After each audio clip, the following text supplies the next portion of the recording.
Hello, welcome. Today we're going to be talking about types of skeletons. We are learning about the support system or the support tissue and systems of human beings or animals. Whenever you hear the word support tissue and systems, know that we are talking about skeletons. Anytime you hear support or supporting tissue and system, we are just talking about skeletons. And skeletons, like we said, for human beings are made up of the bones inside our body. Now, for other animals like arthropods, like crab and prawns, their own skeleton is made up of chitins. And for some other fishes, their own is made up of cartilages. For human beings, the skeleton is made up of bones. So what are the types of skeletons that you can see in living organisms? What are the types of skeletons? You can have what we call hydroskeleton. If the skeleton is consisting of fluid that are pressing on the walls of the body of the animal. Let's say earthworm. The skeleton of earthworm is made up of fluids flowing inside the tubular body of the earthworm, exerting pressure on the walls. So whenever the skeleton is made up of fluid, we call it hydroskeleton. Now, animals that have their skeleton on their body, like crabs and prawn, their type of skeleton is known as exoskeleton. Exo because it's on the outside of their body. Whereas the ones that have their skeleton inside, like human being, our skeleton is on the inside, we call it endoskeleton. So these are the various types of skeleton that you can have. You can have what we call hydroskeleton if the skeleton is made up of fluid. You can have exoskeleton if the skeleton is on top of the body, like in crabs and prawn. Then you can have endoskeleton if the skeleton is on the inside, like for human beings.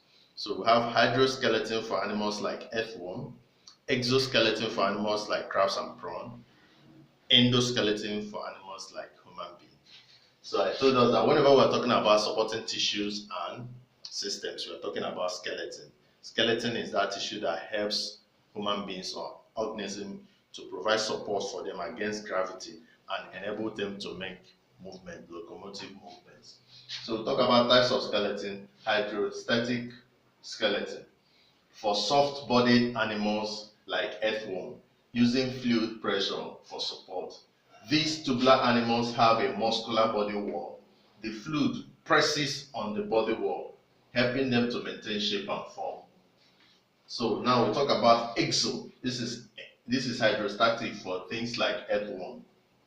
Exoskeleton for arthropods. So the type that have this is animals like that are classified as arthropods, using skeletons of non-living materials. So these ones, they normally use chitin. I told you that one of the major type of skeletal material is chitin. So most of the exoskeletal animals are always using chitin on top of their body, like crabs and prawn. So this skeletal body forms on the outside of their body. They are secreted by cells covering the body. Major components of this exoskeleton is chitin, or you can call it chitin. Then animals that are having exoskeleton, they normally shed their skeleton after some times. They shed their skeleton periodically. That shedding of skeleton is known as molting or ecdysis. So this animal molts periodically. Example of these animals are crabs and prawn. Now we'll talk about endoskeleton, like the one we have human beings. Endoskeleton are internal skeletons found in vertebrates. They are internal, they are inside the body. They are found in vertebrates like human beings. Other animals that have endoskeleton is cartilaginous fishes because their own skeleton is also in the inside of their body. So they are also classified as having endoskeleton. But they are not having bones, rather they are having cartilages. So endoskeletons for human beings and vertebrates are mainly made up of bones. They are mainly made up of bones. They are living tissues, unlike exoskeleton that are made up of chitins that are non-living. Endoskeletons are made up of living tissues, unlike exoskeleton. Bones are the major components of endoskeletons, and they are attached together. Like this bone is attached to this other bone. This my bone here is attached to this bone through fibers known as ligaments. to form my complete skeleton.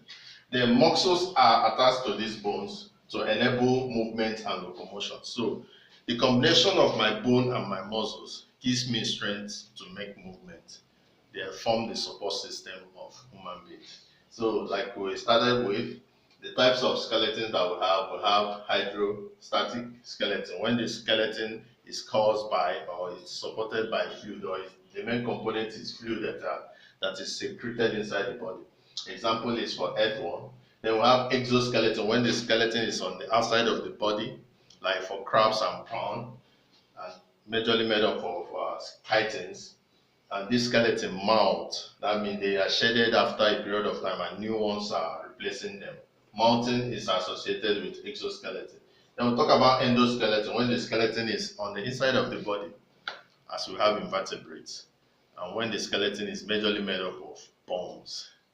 So this is where we're going to be stopping. Please, if you like this video, hit the subscribe button. If you have any question concerning this, drop it on the comment section. Thank you for your subscriptions and support.